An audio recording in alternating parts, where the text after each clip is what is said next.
The Roundtable Conference ended on November 2nd, and Indonesia is free, somewhat between now and the end of the year, probably in December.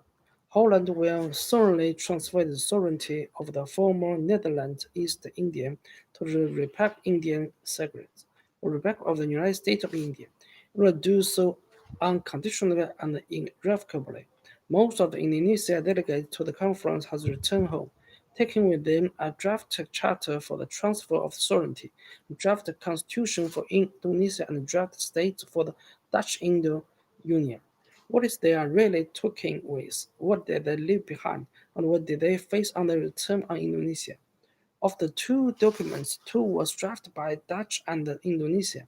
The third, the future Indonesia constitution, was made by Indonesia themselves, that is by Republican or Federalist. It was clear that outside of the main question, transfer of the sovereignty, which already agreed, that being so, the Federalists are the more moderate element in the future Indonesian Republic. The outcome was inevitable after everything has happened: the upheaval of the war, a national revolution, to military action which failed, and a menacing situation in the East in which the East can only hope for some success in containing Soviet if full independence is granted to the young nation of Asia. As far as the transfer of sovereignty is concerned, one main question has been left by the conference for further settlement: the status of the western half of the New Guinea. This more primitive territory has never participated in any national movement and is, in fact, not yet capable of any self-government.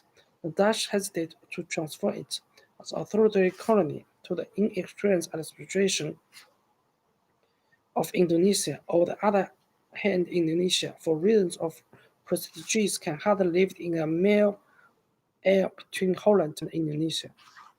According to the draft constitution, the future Indonesian Republic should consist of nine areas, of which the previous republic will be the most important.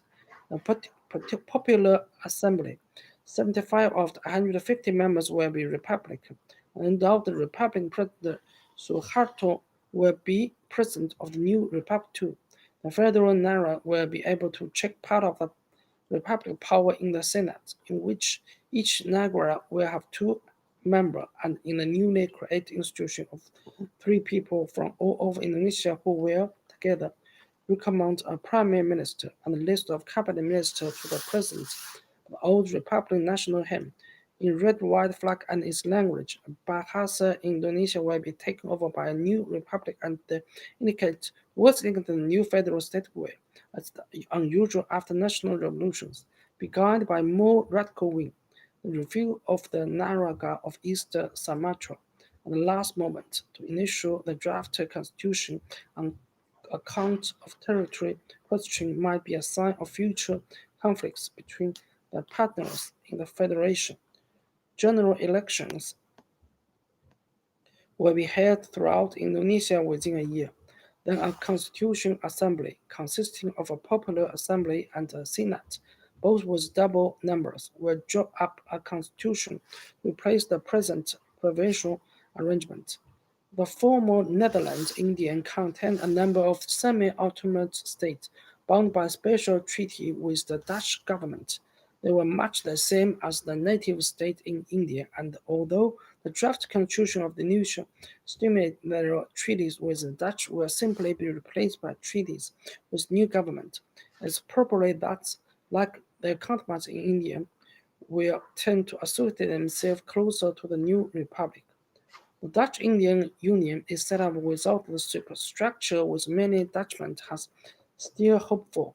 There will be no Union Ministry, no executive power of Union Institute, only a combined arbitration court with three Dutch and three Indonesian members set constitutional difficulty, and to a joint conference of at least three cabinet ministers from both sides meeting two or three times a year as the consultative institution.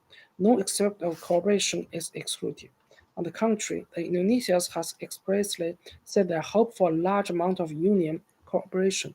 Many of them has privately intimated that they will be glad to see Dutchmen, but preferably new Dutchmen without colonial experience coming to Indonesia as technicians and advisors. rather than other nationals. All attempts, however, to provide for a return of Dutch political influence has been successfully warned off by the Indonesia. The touchstone of future cooperation is perhaps its military affairs. Here, too, withdrawal of all Dutch forces has been agreed. In the same embrace, however, the Dutch promised their help in the organization of Federal Indonesia Army and Navy. The last hardly exists and depends upon the transfer of a few small vessels which the Dutch has promised. The Indonesia troops under Dutch command, the former Royal Netherlands Indian Army, can transfer, if they wish to do so, either to the Indonesia or the Dutch forces.